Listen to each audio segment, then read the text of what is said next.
Hi, welcome to Ami's Punjabi Cooking USA. Today we're going to make chicken curry.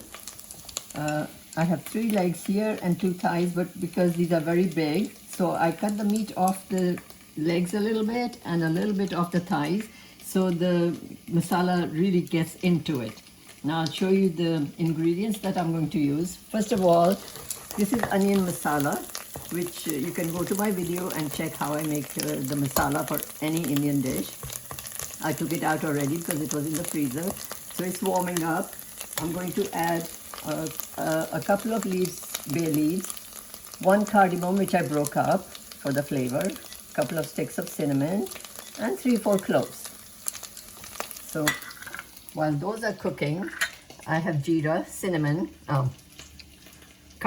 whatever it's called. It's jeera, it's half a teaspoon. Turmeric, haldi. I use a little bit more of haldi. Dried powdered ginger powder, half a teaspoon. Fresh tomato, it's optional if you don't want to use fresh. I use a little bit fresh and a little bit of about 3-4 tablespoons of crushed tomato. These are cherry tomatoes from my garden in the summertime. And salt obviously to taste. And a couple of tablespoons of oil, which I already put in the masala. I do not use a lot of oil in my cooking. Now, as you can see, masala is already done. I just heated it up.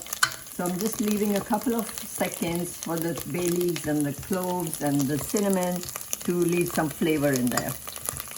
I'm going to separate it a little bit, put it on the side, have a little bit room in the center for the jeera. I'm going to let it cook for a few seconds. When you see it sizzling, then I will add the other dry masalas, which is the turmeric, the salt, and the dry powdered ginger. Now you can see it's sizzling. The jeera is sizzling. Now you have to be careful not to make it too brown because the masala is already cooked, and that is a big time saver. Here is the haldi, dry ginger powder, and salt. Now you will notice I do not use red pepper because I don't like my food very hot, but if you like pepper, red pepper, you can add it at this time. Or you can use any of the masalas, ready-made masala. This is badshah. This has a lot of the things that I already put in there, plus the little bit of garlic and red pepper. And I don't use garlic or red pepper, but it's in here. If you like, you can add it at this time.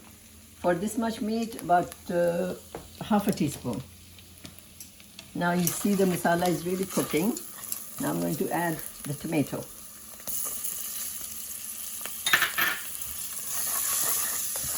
If you don't have handy fresh tomatoes, you can use frozen or canned, whatever you have handy. Today I had it handy, so I'm using that. And this is about 3 tablespoons of crushed cherry tomato. It can be any tomato, but this is crushed. So put the heat up, let it cook till it's really sizzling, and then we will add the meat.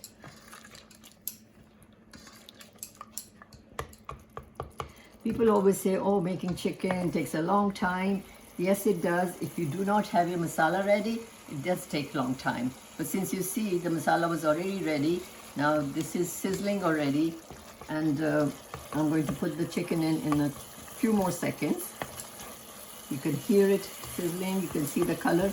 It's really nice and dark brown. Let the tomatoes cook a little bit because they're going to cook with the chicken also.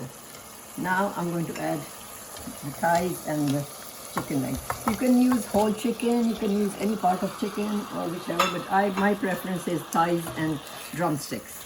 So that's what I always use. Now this chicken I didn't mention was already washed, skinned, washed, and pat dried with paper towel. Now if you don't dry it, what happens when you put it in at this time, it leaves a lot of water, which means it takes a long time to roast it. And we all know we are all short of time.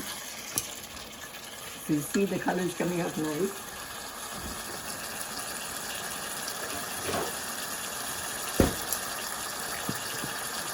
This is my frozen ginger. You can go to my video and see how I freeze it. Now it's easy to use. Just open it and break. You can easily break whatever amount you want to use. I use a lot of ginger in my cooking. A little bit more. Okay. Now, why I didn't add ginger before, because it gets a little on the bitter side if you add it too early. Now it's going to cook with the chicken and give it really nice flavor. Now after I cook it on high heat for a couple of minutes, I will turn the heat low and keep stirring it every now and again. You don't have to keep stirring it, but every now and again so it doesn't catch at the bottom. So after, I'll tell you how long, I think about 8 minutes, 8 to 10 minutes, we'll come back and see how the color has changed and it's cooked. Okay, I've been stirring this chicken for 5-6 minutes on a high heat. And for the last couple of minutes, I turned the heat low a little bit. Now, if you like potatoes in your chicken, which I sometimes do, add them at this time. Cut them not too big, like quarters, and roast it for another couple of minutes if you're adding potatoes. If you're not adding potatoes, like I'm not today, I'm going to add about 4 tablespoons of water because I don't want it, I don't want the gravy too thin because I think today this is going to be eaten with naan. If you want to eat it with rice, then you add a little bit more water so it gets good gravy.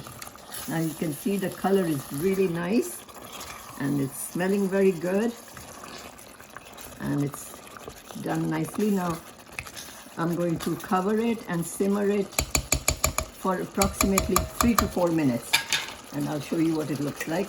Heat is little on the low side. Cover it and leave it for 3 to 4 minutes. Okay guys, we are back. I left it here simmering for exactly 5 minutes. Let's open it and see what it looks like. Oh, it looks just beautiful.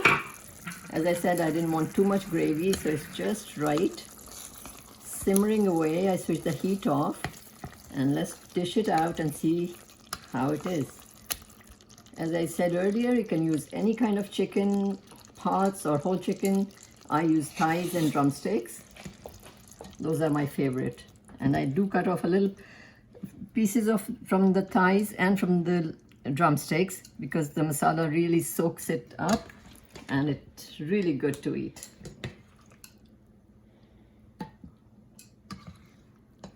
It is smelling just divine. And it, as you can see, looks very good also.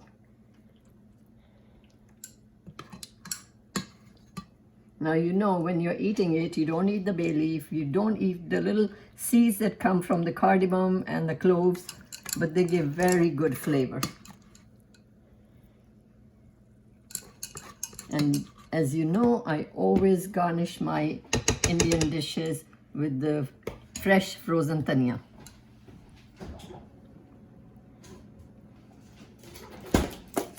It's from the freezer. I always run to it, garnish it and run back and put it back because otherwise it's not going to be usable at all. Now, if you like what you saw today, please subscribe to my channel and click the like button.